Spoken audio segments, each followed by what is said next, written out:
प्यारे बच्चों, नमस्कार। मैं सूर्य प्रकाश आदर्श विद्या मंदिर माउंट आबू। तो भाई आज की संस्कृत की ऑनलाइन क्लासेज में एक बार फिर से आप सभी का स्वागत है। पिछली वीडियो में हमने सप्तमः पाठः पूरा कर लिया था। आज हम करेंगे अपना अष्टमः पाठः संसार सागरस्य नायकः, यानी कि इस संसार रूपी सागर के नायक। नायक माने हीरो, नेता। तो ये जो चैप्टर है, ये जो पाठ है, श्री अनुपम मिश्र जी की कृति। अनुपम मिश्र जी नाम के एक रचनाकार है, एक लेखक है, कवि है। उन्होंने एक रचना, कृति का मतलब होता है रचना, इन्होंने एक रचना लिखी थी जिसका नाम है आज भी खरे हैं। ये आज भी खरे हैं नाम से एक रचना लिखी थी। तो इस रचना में तालाब के, ये जो तालाब है ना, जोड़ वगैरह होते हैं, तालाब होते हैं, झील होती है, तो इनको संसार सागर के नायक नाम के, तालाब के संसार सागर के नायक, इस नाम वाले अध्याय से लिया गया है। ये जो हमारा पाठ है संसार सागर से नायका, ये कहाँ से लिया गया है? अनुपम मिश्र जी की एक रचना है आज भी खरे हैं। इस रचना के अंदर एक चैप्टर आता है तालाब के संसार सागर के नायक। पाठ का नाम है तालाब के संसार सागर के नायक। तो इस नाम से एक चैप्टर है, एक पाठ है इस पुस्तक के अंदर। तो उस पुस्तक के इस पाठ से ये जो हमारे पाठ का भाग है ये लिया गया है। और इस पाठ में क्या बताया गया है? विलुप्त होते जा रहे पारंपरिक ज्ञान, यानी कि जो परंपराओं से जो ज्ञान चला आ रहा है वो ज्ञान विलुप्त होता जा रहा है, गायब होता जा रहा है। क्यों गायब हो रहा है, कैसे हो रहा है, उसके बारे में इस पाठ में चर्चा की गई है।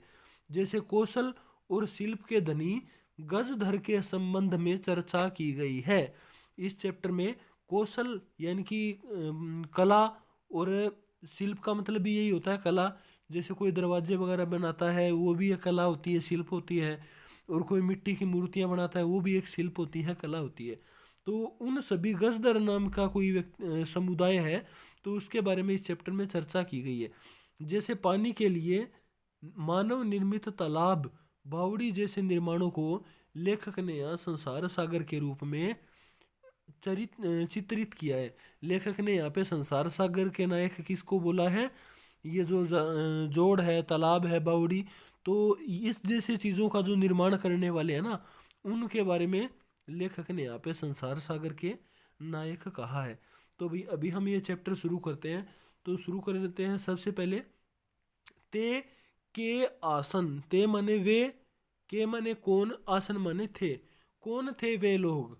अज्ञात नामानह, जिनका अज्ञात माने पता नहीं है, नामानह यानी कि नाम, जिन लोगों के नाम हमें पता नहीं है।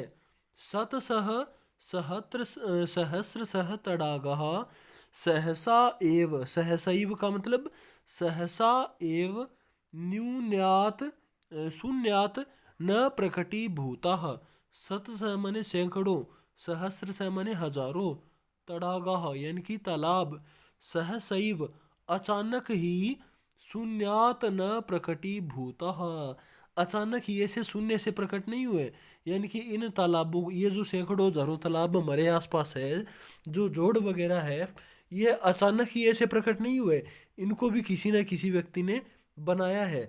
इमे एव तडागः, ये इमे माने ये, एव माने ही, ये ही तडागः यानी कि तालाब, अत्र संसार सागरः इति कथ्यन्ते। तो और ये जो तालाब है, तडागः माने तालाब, इन्हीं को अत्र माने इस चैप्टर में यहाँ पर संसार सागरः, संसार के सागर, इति यानी कि इस प्रकार से कहा गया है। एतेषाम आयोजनस्य नेपथ्ये, एतेषाम माने इनके, किसके? तडागः तालाबों के, इन तालाबों के आयोजनस्य, आयोजन का मतलब निर्माण के, नेपथ्य का मतलब होता है पर्दे के पीछे, लेकिन इस वाक्य में हम इसका प्रयोग करेंगे पीछे। जैसे इन तड़ागों के निर्माण के पीछे निर्मापयित्रीणाम, निर्मापयित्रीणाम का मतलब होता है निर्माण करवाने वाले, जैसे कोई ठेकेदार वगैरह हो गए। एक कम, एक कम का मतलब इकाई, और निर्मातृणाम, निर्मातृणाम का मतलब होता है बनाने वाले। अब निर्मापयिताम, बनवाने वाले कौन होते हैं? या तो कोई ठेकेदार होगा या कोई सेठ होगा। और निर्मातृणाम यानी बनाने वाले, इसके अंदर आते हैं कोई मिस्त्री हो गया या कोई मजदूर हो गया। च दशकम, बनवाने वाला तो था एक, एक कम मैंने एक था, और बनाने वाले कितने होते थे? 10 यानी कि 10 20 50 लोग होते थे। बनाने वाले तो होते थे इकाई के आंकड़े में, इकाई के आंकड़े में। और जो बनाने वाले होते थे वो दहाई यानी 2 अंकों के वो होते थे। 2 अंकों में क्या होता है? 10 से लेके और 99 तक कितने भी लोग हो सकते हैं, क्योंकि जो बड़ा काम होता है ना उसके लिए ज़्यादा से ज़्यादा मजदूरों की ज़रूरत पड़ती है। तो वो दहाई के आंकड़े में होते थे मजदूर। एतत एककम दशकम च आहत्य, और ये जो इकाई और दशकम का मतलब दहाई, आहत्य माने मिलकर, ये इकाई और दहाई के जो लोग थे ये आहत्य माने मिलकर शतकम सहस्रतम सहस्त्रम व रचयतः स्म, ये इकाई और दहाई वाले जो लोग हैं वो आपस में मिलकर शतक यानी कि सैकड़ों और सहस्त्र माने हजारों को रचयिता माने बना लेते थे। यानी उस टाइम में इतना ज़्यादा काम करते थे ये लोग मिलके, आपस में एक दूसरे के सहयोग से काम करते थे। जैसे 1 और 2 लोग मिलके 4 लोगों को जोड़ लेते थे, 5 लोगों को, 10 लोगों को, इस तरह से सैकड़ों और हजारों लोगों को आपस में ये जो लोग जोड़ लेते थे और फिर पूरा बड़ा ये लोग काम करते थे। परम विगतेषु द्विशतवर्षेषु, परंतु विगतेषु का मतलब पिछले, द्विशतवर्षेषु 200 वर्षों में, नूतन पद्धत्या समाजेन, नूतन पद्धत्या का मतलब नई पद्धति के, नई पीढ़ी के, समाजेन का मतलब समाज के द्वारा, यत किंचितम पठितम, जो कुछ पढ़ा गया है। यानी पिछले 200 वर्षों से जो नई पीढ़ी आ रही है ना, ये लोग जो कुछ भी पढ़ रहे हैं, पठितम का मतलब इनके द्वारा पढ़ा गया है। और पठितेन तेन समाजेन, और उस पढ़े लिखे समाज ने क्या किया है? एककम दशकम सहस्त्रकम च, इकाई दहाई सैकड़ा और ये जो हजारों लोग इकट्ठे हुए थे, इते तानी, इन सभी को, शून्य एवं परिवर्तितानी, इन सैकड़ों हजारों लोगों को जो है नई पीढ़ी ने क्या बना दिया है? शून्य एवं परिवर्तितानी, शून्य में परिवर्तित कर दिया है। यानी कि आजकल की जो पीढ़ी है वो क्या है? लोगों को जोड़ नहीं रही है, वो आजकल की पीढ़ी लोगों को तोड़ रही है। और जो पुराने टाइम में 1 1 2 2 करते हुए लोगों ने, एक ने 10 बनाए थे, 10 ने 100 बनाए थे, 100 ने 1000 बनाए थे, और आज की पीढ़ी वाले उनको अलग अलग कर रहे हैं। 100 वाले 10 बना रहे हैं, 10 वाले 1 बना रहे हैं, एक वाला 0 बना रहा है। ठीक है। अस्य नूतन समाजस्य मनसि इयम अपि जिज्ञासा नैव उद्भूता, ये जो नया समाज है, नूतन समाज है ना, अस्य मनसि, इसके मन में, इयम अपि जिज्ञासा, यह इच्छा भी, नैव उद्भूता, कभी इनके मन में ये इच्छा नहीं हुई, यद अस्मात् पूर्वम, हमसे पहले जो लोग थे, एतावतः इतने सारे, तड़ागान इतने सारे तालाबों को, के रचयन्ति स्म, कौन बनाते थे? एतादृशानि कार्याणि कर्तुम ज्ञानस्य यो